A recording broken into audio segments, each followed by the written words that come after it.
आप अकेले आए हैं और अकेले ही जाना है, इसलिए खुद पर भरोसा करो। जिसे तुम अपना समझकर मग्न हो रहे हो, बस यही प्रसन्नता तुम्हारे दुख खोन का कारण है। मेरा तेरा, छोटा बड़ा, अपना पराया, मन से मिटा दो, फिर सब तुम्हारा है और तुम सबके हो। तुम्हारे कर्म ही तुम्हारे भाग्य के निर्माता है।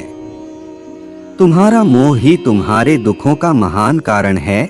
आज वो तुम्हारा है, कल वो किसी और का होगा, इसलिए व्यर्थ का पछतावा मत करो। वर्तमान में जीना और उसका अनुभव ही जीवन है।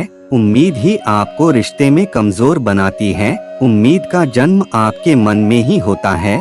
शांत, नम्रता, मौन, संयम और पवित्रता, ये मन के अनुशासन हैं।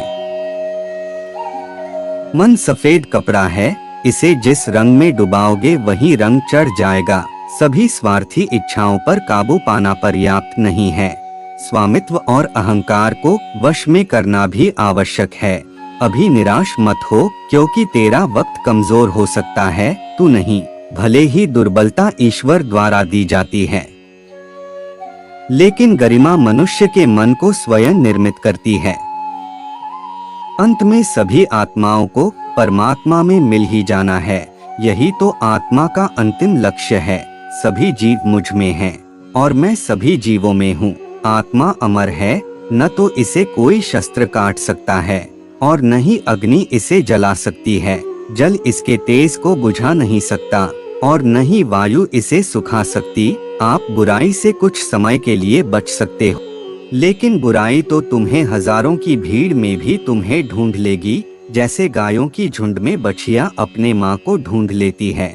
सभी जीवों का निर्माता मैं हूँ। किसी जीव को कष्ट देकर तुम मुझे खुश कैसे देख सकते हो? जीवन में सुख ही सुख है यदि हम आशाओं का त्याग कर दें। जीवन में आधे दुख का कारण आशाएं बड़ी होना है। जो व्यक्ति आपकी कदर नहीं करता, उसके साथ रहने से अच्छा है आप अकेले रहे। क्रोध की अवस्था में भ्रम जन्म लेता है। भ्रम बुद्धि को नष्ट कर देती है और बुद्धि के नष्ट होते ही व्यक्ति का पतन हो जाता है। आत्मविनाश और नरक के 3 द्वार हैं, वासना, क्रोध और लोभ। मैं सभी प्राणियों को समान रूप से देखता हूँ। मेरे लिए कोई बड़ा छोटा, अमीर गरीब नहीं है। न कोई मुझे कम प्रिय है, न अधिक। जो मेरी प्रेम पूर्वक आराधना करते हैं, मैं सदैव उनका हूँ।